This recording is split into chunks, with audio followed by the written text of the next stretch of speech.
पूजा घर में रखा लोटा पैसे को राख बना देता है। भूल कर भी ये गलतियां मत करना, वरना पूरा घर हो जाएगा कंगाल। श्री शिवाय नमस्तुभ्यम। महाराज आप सभी ने भी अधिकांश लोगों के पूजा मंदिर में एक लोटा जल रखा हुआ जरूरी देखा होगा, और यदि यह एक लोटा जल सही विधि से न रखा जाए तो यही लोटा धीरे धीरे घर की धन संपदा और सुख शांति को कम करने लगता है। महाराज ये बात सुनने में भले ही अजीब लगे, लेकिन शास्त्रों में पूजा घर से जुड़े कई नियम बताए गए हैं। बहुत से लोग अनजाने में ऐसी गलतियां कर देते हैं जिनका परिणाम उन्हें महीनों या कई बार वर्षों बाद भुगतना पड़ता है, क्योंकि कई बार देखा जाता है कि घर में अचानक धन हानि होने लगती है, बिना कारण झगड़े बढ़ जाते हैं, किसी न किसी को बीमारी घेर लेती है, मानसिक तनाव बढ़ जाता है, या फिर बहुत मेहनत करने के बाद भी सफलता नहीं मिलती है। तो इन सब के पीछे कई बार पूजा घर की छोटी छोटी गलतियां जिम्मेदार होती हैं। इसीलिए महाराज आज के इस वीडियो में हम आपको बताएंगे कि पूजा मंदिर में रखा हुआ लोटा जल इतना महत्वपूर्ण क्यों माना जाता है। साथ ही यह भी जानेंगे कि लोटा किस धातु का होना चाहिए और किस प्रकार उसका उपयोग करना चाहिए, ताकि यह आपके घर के लिए वरदान बने, अभिशाप नहीं। अब महाराज बहुत से लोग पीतल का लोटा रखते हैं, कुछ लोग तांबे का और कुछ लोग स्टील का भी रखते हैं, लेकिन क्या हर धातु समान फल देती है? क्या हर घर में एक ही नियम लागू होता है? इन्हीं सभी प्रश्नों के उत्तर आज हम विस्तार से समझने वाले हैं। लेकिन उससे पहले यदि आपको यह जानकारी उचित लगे तो वीडियो को लाइक जरूर करें, चैनल को सब्सक्राइब करें और कमेंट बॉक्स में ओम नमः शिवाय अवश्य लिखें। महाराज कई बार लोग ये भी कहते हैं कि हम रोज पूजा करते हैं, भगवान की आराधना करते हैं, फिर भी हमारे घर में परेशानियां क्यों बनी रहती हैं? आखिर पूजा करने के बाद भी जीवन में सुख शांति क्यों नहीं आती है? तो महाराज आज हम इन्हीं सभी सवालों का उत्तर समझने वाले हैं। इसी के साथ महाराज पूजा घर में रखा दीपक भी बहुत महत्वपूर्ण होता है। आप में से बहुत से लोग ये सोचते होंगे कि दीपक तो बस जलाना होता है, चाहे वो तांबे का हो, पीतल का हो, स्टील का हो, लोहे का हो, कांसे का हो या फिर मिट्टी का हो। लेकिन महाराज कभी कभी गलत दीपक का चुनाव भी घर में बड़ी परेशानियों को जन्म दे सकता है। और केवल दीपक ही नहीं, दीपक की बाती का चुनाव भी उतना ही महत्वपूर्ण माना गया है। क्या कच्चा कलावा सही होता है या रुई की बाती या फिर सूती धागा उपयोग करना चाहिए? अगर आपने इसमें गलती कर दी तो शास्त्रों के अनुसार पितृदोष, ग्रह दोष, कालसर्प दोष और यहां तक कि आर्थिक तंगी भी घर में प्रवेश कर सकती है। इसी के साथ महाराज बहुत से लोग एक और महत्वपूर्ण सवाल पूछते हैं कि मुख्य द्वार पर जल छिड़कने का सही समय और सही तरीका क्या होता है? क्या यह कार्य स्नान करने के बाद करना चाहिए या बिना स्नान के भी किया जा सकता है? क्या झाड़ू लगाने से पहले जल छिड़कना सही है या नहीं? इसी के साथ महाराज माताओं और बहनों का एक बहुत महत्वपूर्ण सवाल रहता है कि क्या पीरियड्स के दौरान मुख्य द्वार पर जल छिड़का जा सकता है? क्या उस समय दीपदान करना उचित होता है या नहीं? साथ ही यह भी जानना आवश्यक है कि जब हम मुख्य द्वार पर जल छिड़कते हैं तो जल घर के अंदर की ओर छिड़कना चाहिए या बाहर की ओर। और जो लोग फ्लैट में रहते हैं या किराए के घर में रहते हैं जहां कोई अलग आंगन या चौखट नहीं होती, उनके लिए ये नियम कैसे लागू होंगे? तो इस संपूर्ण जानकारी के लिए वीडियो के अंत तक बने रहिए। तो महाराज सबसे पहले समझते हैं कि मुख्य द्वार पर जल छिड़कने का सही समय और सही विधि क्या होती है। अगर आप मुख्य द्वार पर जल चढ़ाते हैं तो आपको ये बात ध्यान में रखनी होगी कि यह जल रात में सोने से पहले ही तैयार कर लिया जाए। इसके लिए सोने से पहले आप एक पात्र लेंगे, चाहे वह तांबे का हो, पीतल का हो, स्टील का हो या चांदी का। आपको किसी भी धातु का एक पात्र लेना है और यदि आपके पास गंगा जल उपलब्ध है तो उसमें गंगा जल की कुछ बूंदें डाल दें और फिर उस पात्र को शुद्ध जल से भर दें। महाराज यदि गंगा जल उपलब्ध नहीं है तो केवल स्वच्छ जल भी पर्याप्त नहीं माना जाता है। इसके बाद उस जल को रात में अपने घर की रसोई में रख दें। रसोई को घर की लक्ष्मी का स्थान माना गया है, यहीं से अन्न निकलता है और यहीं से पूरे परिवार का जीवन चलता है। अब सुबह उठने के बाद सबसे पहला कार्य यही होना चाहिए कि आप उस जल को लेकर अपने घर के मुख्य द्वार पर जाएं।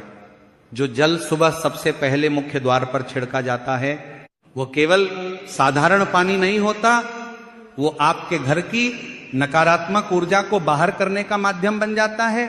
ऐसा माना जाता है कि सुबह सुबह माता लक्ष्मी हर घर के द्वार पर आती हैं। जिन घरों के द्वार साफ सुथरे होते हैं और जहां जल का छिड़काव किया गया होता है वहां माता लक्ष्मी प्रसन्न होकर प्रवेश करती हैं। इसलिए महाराज जल छिड़कते समय अपने मन में माता लक्ष्मी का ध्यान करें और प्रार्थना करें कि हे मां लक्ष्मी, आप मेरे घर में प्रवेश करें, मैं आपका स्वागत करती हूं। इसके साथ ही अपने पितरों का भी स्मरण करें, क्योंकि शास्त्रों के अनुसार घर की दहलीज को पितरों का वास स्थान भी माना गया है। जब आप दहलीज पर जल छिड़कते हैं तो पितर प्रसन्न होते हैं और अपना आशीर्वाद देते हैं। अब महाराज यहाँ एक बहुत जरूरी बात समझ लीजिए, इसके लिए स्नान करना अनिवार्य नहीं है। आप सुबह उठते ही बिना स्नान किए भी ये उपाय कर सकते हैं। इसलिए महाराज आपको प्रतिदिन सुबह उठकर शांत मन से और श्रद्धा के साथ ये कार्य अवश्य करना चाहिए। अब महाराज कई माताएं बहनें सुबह उठते ही सबसे पहले झाड़ू लगा देती हैं और उसके बाद जल का छिड़काव करती हैं, जबकि कुछ माताएं बहनें पहले जल छिड़कती हैं और उसके बाद झाड़ू लगाती हैं। तो आखिर सही तरीका क्या है? तो महाराज शास्त्रों के अनुसार सुबह उठने के बाद सबसे पहला कार्य जल का छिड़काव होना चाहिए, ना कि झाड़ू लगाना। क्योंकि जब आप झाड़ू लगाते हैं तो घर की ऊर्जा को हिलाते हैं, और यदि झाड़ू लगाने से पहले जल का छिड़काव नहीं किया गया तो नकारात्मक ऊर्जा घर के भीतर ही फैल सकती है।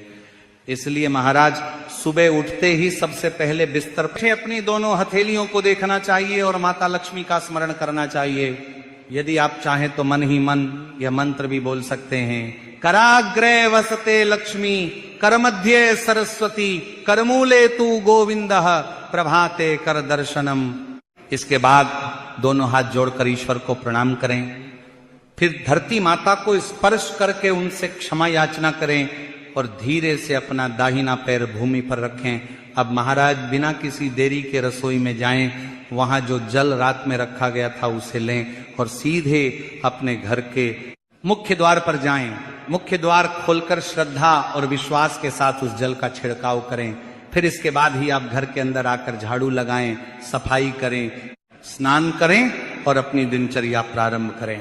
अब महाराज कई लोग यह भी पूछते हैं कि क्या जल छिड़कने के बाद मुख्य द्वार को धोया जा सकता है? तो इसका उत्तर है हाँ। आप पहले विशेष जल का छिड़काव करें और उसके बाद सामान्य जल से मुख्य द्वार की सफाई भी कर सकते हैं, इसमें कोई दोष नहीं लगता है। अब एक और बहुत सामान्य सवाल आता है, खासकर उन लोगों से जो फ्लैट में रहते हैं या किराए के कमरे में रहते हैं।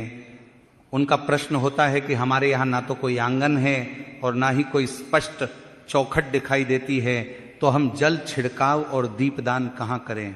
तो महाराज इसका उत्तर बहुत सरल है। जिस दरवाजे पर आपका नाम लिखा हो, जहां आपकी नेम प्लेट लगी हो, वही आपका मुख्य द्वार माना जाएगा। चाहे वो फ्लैट का गेट हो या एक कमरे का दरवाजा, उसी को मुख्य द्वार मानकर वहीं जल छिड़कना है और वहीं दीपदान करना है। इसी के साथ महाराज माताओं और बहनों का एक विशेष सवाल भी रहता है कि क्या पीरियड्स के दौरान जल छिड़काव और दीपदान किया जा सकता है या नहीं, क्योंकि बहुत सी माताएं और बहनें समाज में को लेकर मन में संशय रखती हैं। कुछ लोग डर के कारण सब कुछ बंद कर देते हैं और कुछ लोग बिना जाने सब कुछ करते रहते हैं। लेकिन महाराज शास्त्रों के अनुसार मुख्य द्वार पर जल छिड़कने में कोई अशुद्धि नहीं मानी गई है। इसलिए पीरियड्स के दौरान भी मुख्य द्वार पर जल छिड़काव किया जा सकता है, इसमें कोई दोष नहीं लगता है। लेकिन दीपदान और पूजा कर्मकांड की श्रेणी में आते हैं और कर्मकांड के लिए शारीरिक शुद्धता आवश्यक मानी गई है।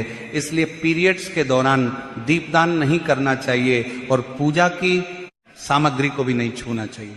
आप चाहें तो पीरियड समाप्त होने के बाद स्नान करके फिर से दीपदान और पूजा प्रारंभ कर सकते हैं। अब महाराज हम बात करते हैं पूजा घर के मंदिर में रखे जाने वाले लोटे के जल की, क्योंकि कई लोग कहते हैं कि लोटा रखने क्या होता है, या फिर हम तो भगवान को केवल फूल और अगरबत्ती ही चढ़ाते हैं, इतना ही काफी है। लेकिन महाराज शास्त्रों के अनुसार मंदिर में रखा हुआ जल केवल पानी नहीं होता, वह एक ऊर्जा पात्र बन जाता है।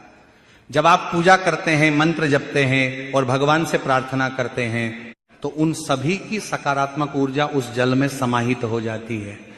इसलिए कहा गया है कि सुबह पूजा करते समय मंदिर में 1 लोटा जल अवश्य रखना चाहिए और साथ में दीपक भी जलाना चाहिए। ये जल और अग्नि का संतुलन होता है। जल शांति का प्रतीक है और अग्नि शक्ति का साथ ही पूजा। समाप्त होने के बाद उस जल को फेंकना नहीं चाहिए। अगली सुबह जब आप फिर से पूजा करने जाएं तो सबसे पहले उसी जल का उपयोग करना चाहिए। आप उस जल का पूरे घर में छिड़काव कर सकते हैं। ये जल घर को शुद्ध करता है और नकारात्मक ऊर्जा को बाहर निकालने में सहायक माना जाता है।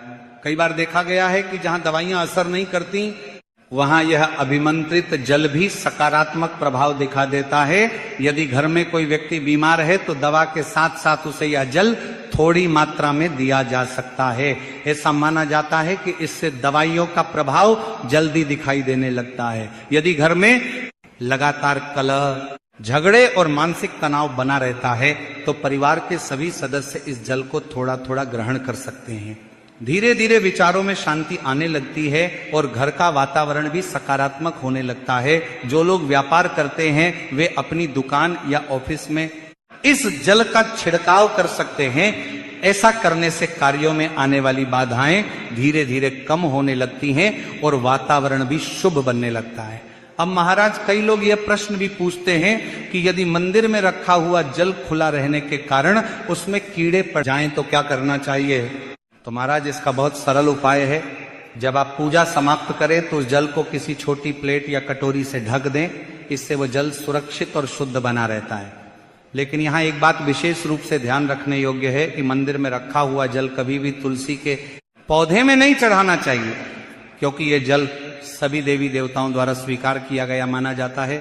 इसलिए उसे सीधे तुलसी में अर्पित करना उचित नहीं माना जाता है। हालांकि यदि आपके घर के मंदिर में लड्डू गोपाल या राधा कृष्ण की मूर्ति है और आपने विशेष रूप से उनके लिए जल अर्पित किया है तो अगली सुबह उस जल को तुलसी में चढ़ाया जा सकता है।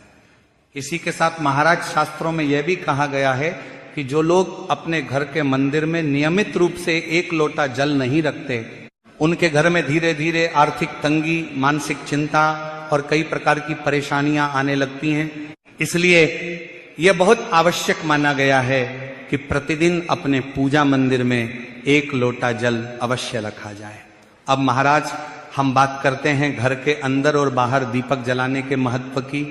बहुत से लोग यह समझते हैं कि पूजा में दीपक जलाना केवल एक परंपरा है, लेकिन वास्तव में हिंदू धर्म में दीपक जलाने का बहुत गहरा आध्यात्मिक महत्व बताया गया है। घर में दीपक जलाने से केवल अंधकार ही दूर नहीं होता, बल्कि यह मन और वातावरण के नकारात्मक प्रभावों को भी दूर करने का प्रतीक माना जाता है। जहां दीपक जलता है वहां सकारात्मक ऊर्जा का संचार होने लगता है और जहां सकारात्मक ऊर्जा होती है वहां भगवान का वास भी माना जाता है। महाराज, शास्त्रों में यह भी बताया गया है कि घर के बाहर दीपक जलाने से अनेक प्रकार के शुभ फल प्राप्त होते हैं। जब घर के बाहर दीपक जलता है तो वह केवल बाहरी अंधकार को ही नहीं हटाता, बल्कि घर के वातावरण में भी प्रकाश और सकारात्मकता का संचार करता है। ऐसा माना जाता है कि जिस घर के बाहर नियमित रूप से दीपक जलता है वहां नकारात्मक शक्तियां प्रवेश नहीं कर पाती हैं। उस घर में शांति, स्वास्थ्य और समृद्धि का वास बना रहता है। यदि दीपक शुद्ध देसी घी या सरसों के तेल से जलाया जाए तो उसका प्रभाव और भी अधिक शुभ माना जाता है। दीपक से निकलने वाला धुआं वातावरण में सात्विकता फैलाने में सहायक माना गया है और घर के वातावरण को शुद्ध करने में भी इसका महत्व बताया गया है।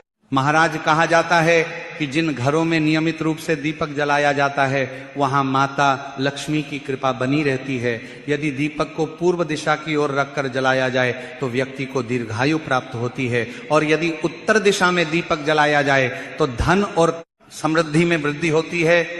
इस प्रकार दीपक जलाना केवल पूजा का एक छोटा सा नियम नहीं, बल्कि जीवन में प्रकाश और सकारात्मकता लाने का एक माध्यम माना गया है। अब महाराज, हम बात करते हैं दीपक के प्रकार और उसके सही चयन की। बहुत से लोग ये सोचते हैं कि पूजा के लिए कोई भी दीपक उपयोग किया जा सकता है, चाहे वो लोहे का हो, स्टील का हो, तांबे का हो, पीतल का हो या फिर मिट्टी का हो। लेकिन शास्त्रों में दीपक के चयन को भी बहुत महत्वपूर्ण माना गया है। यदि दीपक का चुनाव सही न किया जाए तो इसका प्रभाव घर के वातावरण पर भी पड़ सकता है। ऐसा कहा गया है कि स्टील के दीपक से पूजा करने पर शनि की असंतुष्टि बढ़ सकती है। लोहे का दीपक घर में कठिनाइयों और दरिद्रता को आमंत्रित कर सकता है। इसी प्रकार कांच के दीपक को भी पूजा के लिए शुभ नहीं माना गया है, क्योंकि इससे राहु और केतु का प्रभाव बढ़ने की बात कही जाती है। इसलिए महाराज पूजा के लिए तांबे, पीतल या मिट्टी के दीपक को सबसे शुभ माना गया है। यह घर में सुख, शांति और समृद्धि को बनाए रखने में सहायक माने जाते हैं। अब महाराज बात आती है दीपक की बाती की। बहुत से लोग इस विषय पर ध्यान नहीं देते, लेकिन शास्त्रों में दीपक की बाती को भी उतना ही महत्वपूर्ण बताया गया है जितना कि स्वयं दीपक को। दीपक की बाती के लिए कच्चा कलावा या सूती रुई का उपयोग सबसे उत्तम माना गया है। शुद्ध सूती धागे से बनी बाती भी उपयोग की जा सकती है। कहा जाता है कि यदि बाती सही ना हो तो पूजा का पूर्ण फल प्राप्त नहीं हो पाता। इसीलिए महाराज दीपक जलाते समय यह ध्यान रखना चाहिए कि दीपक भी सही हो और उसकी बाती भी शुद्ध और उचित हो।